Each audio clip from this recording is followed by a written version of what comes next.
Okay, now let's talk about how we're going to handle our tubing.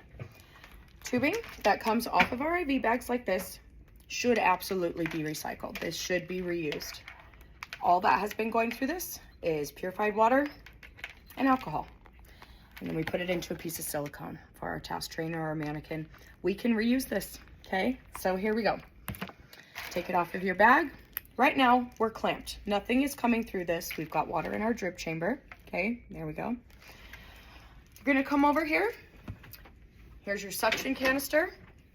You're gonna have a long tube attached to it, attached to this thing. It's called a Yankower, okay? It's got a small hole that should perfectly marry to your lure lock connection here, okay? Bada bing.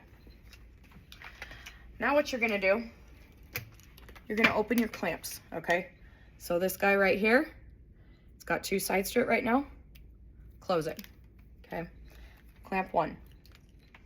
You've got your next clamp right here. The roller ball is down. You wanna open it, okay? Automatically, you should be seeing water dripping through this tube.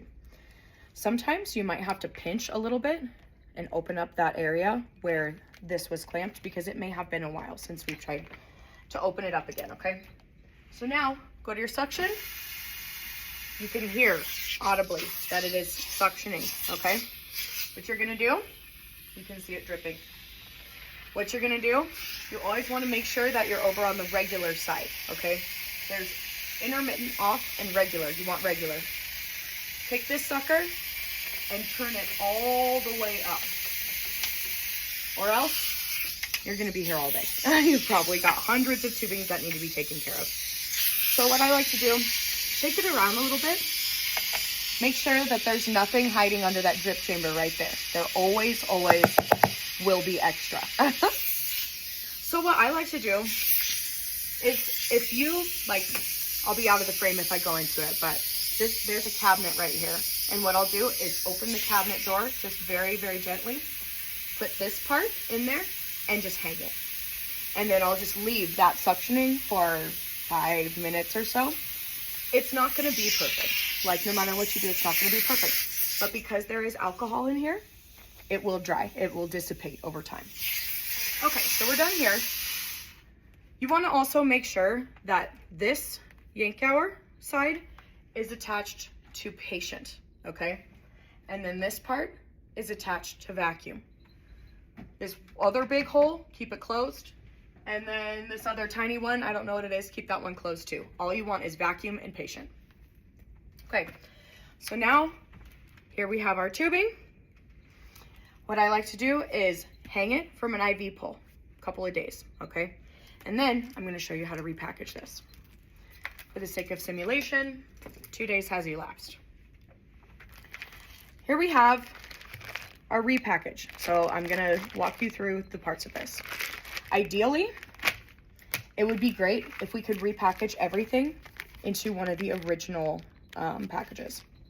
This we do often, but also they get mutilated sometimes, and that's okay. It's the name of the game. So when that does happen, there's a binder upstairs that is filled with copies of the original packaging.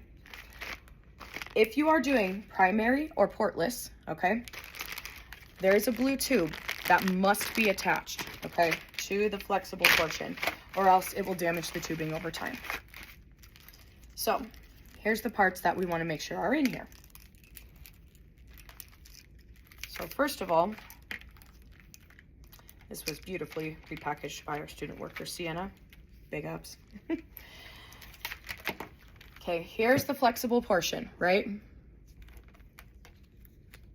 You want to make sure that that blue tube is covering this. Go up underneath, push it in, and then protect that, okay? Because you have that blue tube in there, you are going to need a quart-sized bag, not a sandwich-sized bag. The secondary tubing can be done in a smaller bag.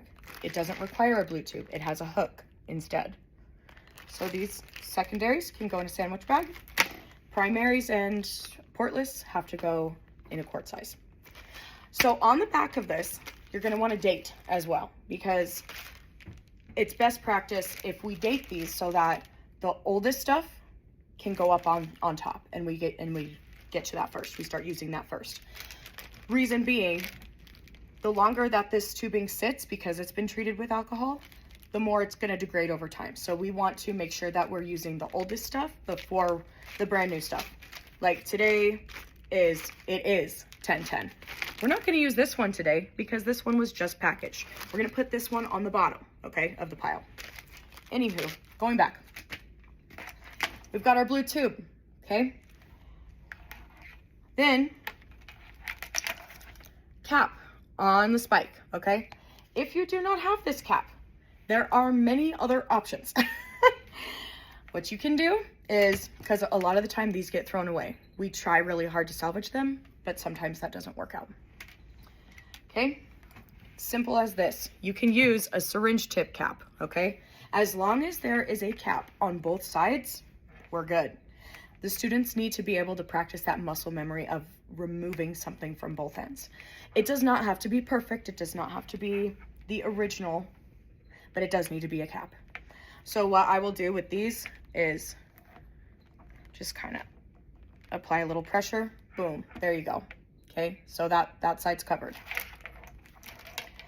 Here we have a perfect example, all right? This is also covered with a syringe tip cap. No problem, that's great.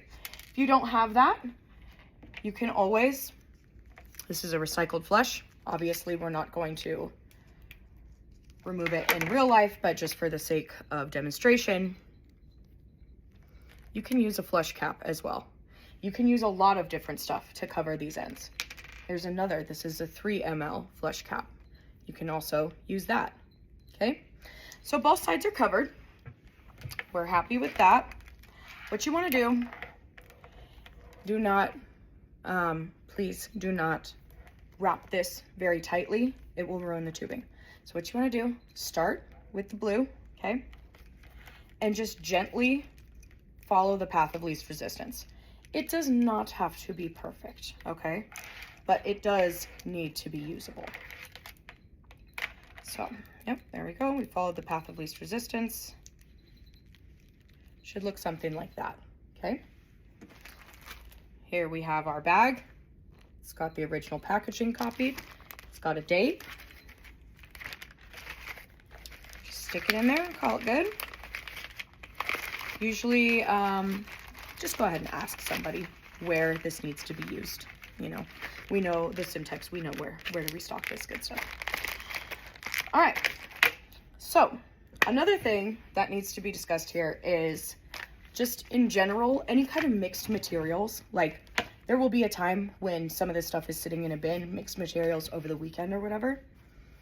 Silica is your best friend, okay? What you wanna do, collect as many silica packets as you can. These come in snacks, medications, all kinds of stuff like that. This is a naturally occurring material. Okay, it can take all shapes and forms. This one's from a ramen packet I ate earlier, so there's kanji on it. This you want to put in anything that's mixed that might be wet, okay? That's going to be sitting in there for whoever knows how long. If it's in there for a week, if it's in there for 2 weeks. If you put silica, this naturally occurring material is actually going to suck up your moisture and make it so that you don't populate mold in that area.